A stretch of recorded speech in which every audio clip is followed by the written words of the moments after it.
Bad to the bone is the time-honored credo of the cartoon villain. But what definition are we talking when we say bad?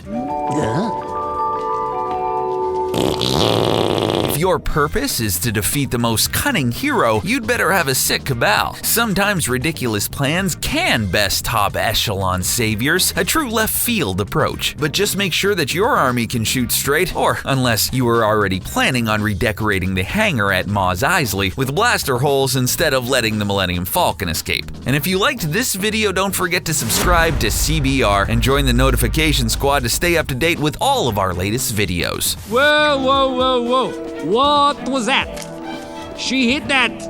I saw that with my own eyes. Cobra Commander, G.I. Joe. There goes your master, Junk. Fetch!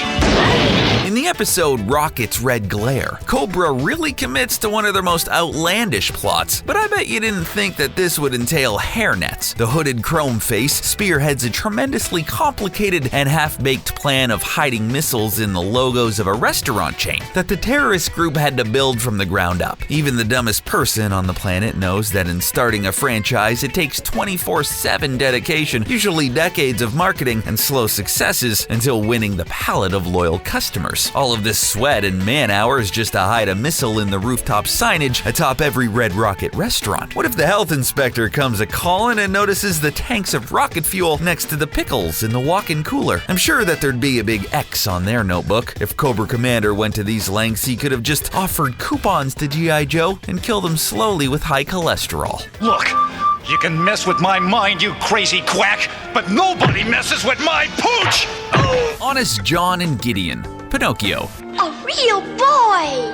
That will be easy. Boys will be boys, and nothing is more true when you're a sentient wooden puppet like Pinocchio. You lying little twig. So, in his desire to become a real boy, he runs afoul with Honest John and Gideon, who tempts him with a bizarre and pretty terrifying ploy. The scoundrelly cat and fox tricksters hustle Pinocchio onto Pleasure Island, a weird island amusement park that rivals the playground of unchecked pre-adolescent badness in The Lord of the Flies. Honest John and Gideon are escorting young delinquents to the island where the children are encouraged to get up to all kinds of bad and frankly illegal behavior until they turn into mules. Actual donkeys, who are then sold to the circuses and salt mines. Luckily for Pinocchio, tosses his cigar away and resumed his straight path, and he only grew mule ears. What they can't do these days. Wile Coyote, Looney Tunes.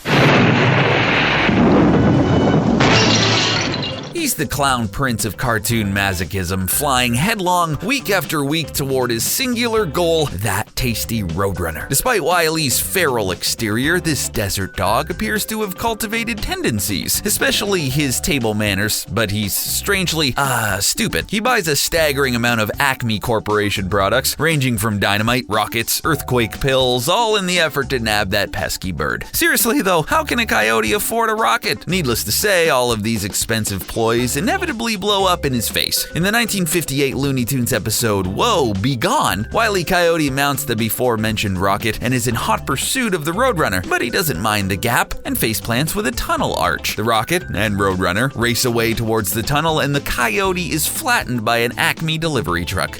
I guess Acme delivers karma too. Gru, Despicable Me. Assemble the minions! Someone ought to organize a support group for cartoon villains because they got themselves some prickly issues on the regular. Gru from Despicable Me is purely motivated by his ridiculous pride of being the greatest villain ever. The bruiser of Gru's tender ego is Dr. Nefario, who steals the Great Pyramid of Giza. He vows to one-up Nefario by stealing the moon. In the unfolding events, he winds up adopting 3 orphans, Margot, Edith, and Agnes, as a ploy to steal the shrink ray. Seems like the ray's settings were in reverse because it made Gru's heart grow bigger. Gru's ego caused his theft of the moon, but he broke villain's rule number 1. Don't let 3 cute little orphans melt your ice-cold heart. Cotton candy. Megatron, the Transformers. So very, very close to conquest. When Megatron was first introduced in the original Transformers cartoon, he was a little wimpy. I mean, for God's sakes, he would transform into a gun. Not a tank, well, not yet, but a handgun. That's ridiculous. And cue the dovetail transition to his weirdest plot, and it involves a parade. In the episode Megatron's Master Plan Part 1, Megatron and the Decepticons turn public opinion against the Autobots, who are being received by the mayor of Central City for saving the new solar tower from attack. As the Autobots wrap up the parade, the mayor shows a video, tampered with by Megatron, and the doctored footage maligns their reputation, and the public's reaction to the footage forces the A-Bots to flee back to their base. Only later on, the Autobots were arrested by the mayor and his private army, and then had to go to court. That's crazy. I think that this is a better Law & Order episode. In fact, can we get a pilot ordered? I'd watch that. Power to the Decepticons forever! Gargamel, the Smurfs. You'll all get yours. Gargamel's a mess. He's in a long line of dud wizards who's obsessed with the Smurfs, either as a harebrained scheme to turn them into gold, or as a snack. I guess he's deficient in precious metals. G also loathes that famous naked baby matchmaker, and here he searches the forest for quarreling animals to turn them into best buds. Gargamel really has it out for Cupid, so he decides to dress up as a dog and chases his pet cat around. The lure works as Cupid starts snooping around and trips the trap. Van Garg, who's working with Gargamel, nets Cupid and takes him prisoner. It seems like the cranky wizard and Van Garg have rid the world of love, but the plan doesn't work. Gargamel's plans never work. I hate little jokes. Shredder, Teenage Mutant Ninja Turtles. So what's a weird guy like him doing in a place like this? In the Season 4 episode, Menace Maestro, Please, Shredder tries to class up his act with some theater. Masquerading as the Phantom of the Opera, the story is set at the Floxy Playhouse, and its renovations have unearthed a pipe organ that can generate astounding amounts of energy when played, something he hopes will transport the Technodrome back to Earth. I guess all that keyboard shredding inspired Chrome Dome to impersonate the Phantom of the Opera, but unbeknownst to him, his entire racket alerted the real Phantom, which turned out to be an alien, and the pipe organ, his spaceship. Shredder's tune changes, and empty-handed he disappears into the wings of the ship. Maybe to go to an audition?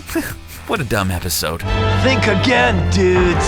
Dick Dastardly, HANNA-BARBERA. This soup tastes more like muck water. Dick might not be much a villain as he is an idiot. A one-track idiot, and it's fitting that he's a race car driver a la 1920, judging from his garb. No matter the franchise that he appeared in, including Wacky Races and Dastardly and Muttley in their flying machines, he always plots to win each car race by cheating with his hot rod, the Mean Machine. And this formula hasn't produced a single victory for him, only defeat and injury to his head because he never learns his lesson. Bad to the bone, I guess. So as they say, everyone can't look away from an accident because Dastardly and his pooch sidekick Muttley have been the starring characters of their own series. I guess that Dick does win. Just for that, you'll get a medal. The Joker, the laughing fish. Now listen up, Charlie Brown. In the Batman the Animated Series episode, Joker's Diabolical Plan, Mr. J's hard work takes on water when grotesque fish bearing his creepy smile are hauled in fishermen's nets in Gotham Harbor. Brace for impact with the Joker's weirdest tactic that just happens to include copyright. Yeah, you heard me right. By deforming all of the fish in this image, he thereby claims copyright of the fish and is owed a cut of the sales. And we all know about all of those circus-themed restaurants in Gotham. Batman, of course, determines that the fish are toxin-free and safe to eat. Joker fish could be a good idea for a superhero's dinner party. Again with the fish. I hate fish. Syndrome, the Incredibles. Can we talk? You always say be true to yourself, but you never say which part of yourself to be true to. The jilted ginger villain, Buddy Pine has had it out for superheroes ever since Mr. Incredible, his childhood idol, brushed him off as a sidekick. Since then, his grudge had festered to seething hatred for the Incredibles, and with his super genius mind, has created an arsenal of powerful weapons, including a line of ever-improving killer robots. The evolution of the Omni droids reaches the apex with the final model that Syndrome Syndrome releases on Metroville. As the Omnidroid terrorizes the city, it's Syndrome's plan to swoop in and appear to be the hero by turning off his creation. The Omnidroid realizes this and turns on him. The Incredibles and Frozone finally defeat the Omnidroid. Syndrome's fate is also sealed by Mr. Incredible as he tried to escape. Mr. I disables Syndrome's jet by throwing his favorite car at him, and he eventually was sucked into the engines. Hey, Zone. Well, there it is. Cartoon bad guys coming out of left field with their diabolical and crazy plans to commit their grandest schemes. Until the next one, that is. Did you think of any other ridiculous master strokes? Should villains quit their day jobs and perhaps try focusing on simple plans in the future? No one will expect that. We're sure of it. Chime in below and don't forget to jab the subscribe button and join the notification squad to stay up to date on all our new stuff.